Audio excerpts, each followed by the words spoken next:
Me how to do the mapping that I did this week. So I'm going to run you through a quick thing. So anytime that you take a check-in, and I'm going to do it from the stance of WinLink, but you could actually do this with anything really, because basically what I'm going to show you is how I did the mapping this week, and I'll tell you kind of how you can adapt it if you're not doing a WinLink net or another net. I'm just going to go in here and grab one of the messages that came in. So I'm going to grab this one from NX7G.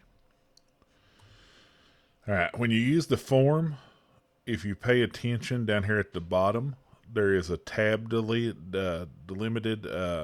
thing, and there's a semicolon delimited values. What I do is I go in here and I just grab that on each of your all's check-ins, and I go to copy. The next thing that I do is I open up an Excel spreadsheet. Just take you a blank workbook. I always like to paste on line 2 because I'm going to put headers in line 1.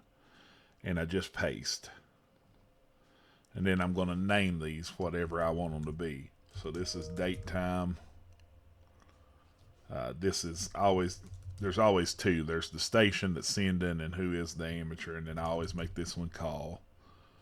Then I make this the address. This is going to be my lat long, and I found that it's easier if you do an underscore instead of a slash for how you map this. This is your mill grid, the military designator, and then of course this is our regular just grid square.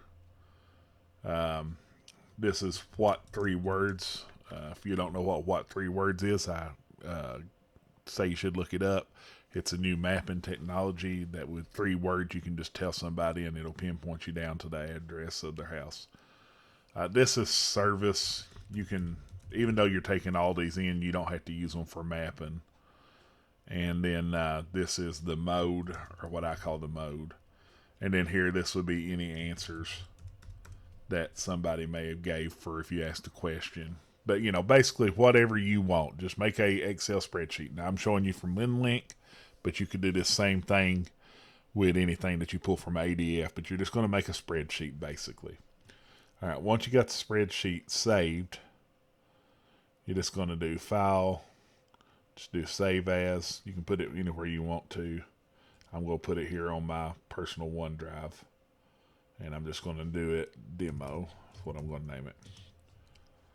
Okay, so now you've got that saved. It's there. Now, if you want to map it, what you're going to do is you're going to open up Chrome, IE, Edge, Firefox, whatever your favorite browser is. And then you're going to go to maps.google.com. Now you've got to have a Google account for this to work right because you need it to be your maps. So you'll see here like I have your places, but the one I want is your data in maps. So I'm going to click that. Oops, wrong one. Give me just a second here. Let me remember how I did this. You would think that I know this and how I just done it a few minutes ago, right?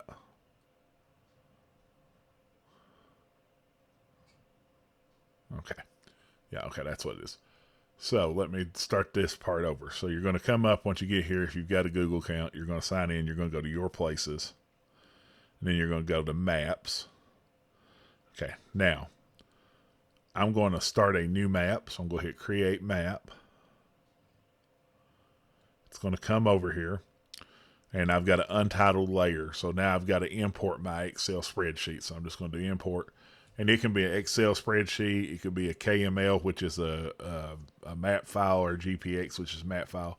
Or you could put it in a comma separated value file. But basically, I'm going to find that file right here, my demo XLX. Oops, yeah, you got to make sure that you shut down Word or whatever you're editing in. All right, now we're going to try this again. Going to upload it. All right, it's going to upload. Now it's going to start asking me where is the information for where we should put the markers. So that's my lat long is what I'm going to use.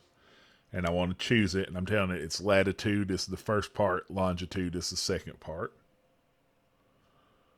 Okay, then it's going to ask me what do I want the title of the marker to be. Now, I could do station, but we have some people that check into the Winlink Net that the husband and wife or whatever, they do one check-in, but they list both of their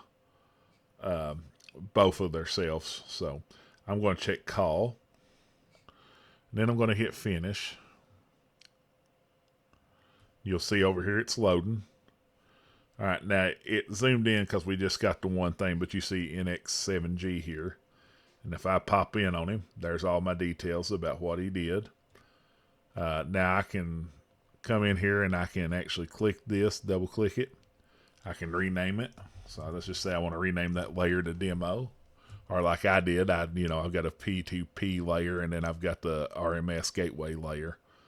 You can actually come in and say, for instance, let's click back over here. Let's say, for instance, we want to strip out the mill grid and the grid or something that we brought over, but we just want to strip some of that out. You can click these three dots, go to open the data table, come in here and click right here, and you can tell it delete that column.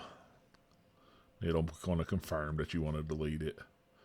I'm going to delete this column. And then here's my what three words. I'm going to delete those as well. And you'll notice that now that data has changed over here. The nice thing about Google Maps is you can do some other stuff with it. I can change the style. I can add an image. I could actually put directions to here if I wanted to see how long it took me to get there. And if you actually need to delete this one, you could actually delete the column right there. But that is pretty much it. That's how I do it for the Winlink Net. But basically, if you just take a comma separated value to have the information you want to map, as long as you've got the address or lat long for them, you just kind of go through the same steps that I just showed you, and that's how you get your map. And then once you're done with your map, if you want to share it, you just hit the share. If you want to do multiple things on the map, you just add another layer. And once again, just, like I showed you how to import before, same thing. But when you're ready to share, you just come here and put whatever the name is. We're just going to do demo. Hit OK. And then you've got some options here. Anybody with the link, this is the one you want to turn on if you're going to share it. Anyone with the link can view it. And if you don't want them to see your Google profile picture, you can turn that off. But then basically you just want to copy out this link right here. And that's what you'll email to everybody. So I'm going to hit close. Just for purposes here, I'll just take that link that we just saw, put it in here. And there you go. That opens right back up. Now it logged in because it's me, but if you send that link to somebody, they're not going to be able to edit these layers. They can turn them on and off for what they're looking at, but they're not going to be able to edit this. The other thing I will tell you is, if you pay attention at the top of the address here, you notice as I zoom out, these numbers change. So if you got a lot of stuff mapped before you share that link, zoom out to what you want to see first, or the view that you want them to see upon signing in, and then share it. Then do the share link, and it'll set this distance here in right up in here. So it'll set that, and that is pretty much it for doing a screen share. There's not a whole lot to it. If you got any questions, just feel free to let me know.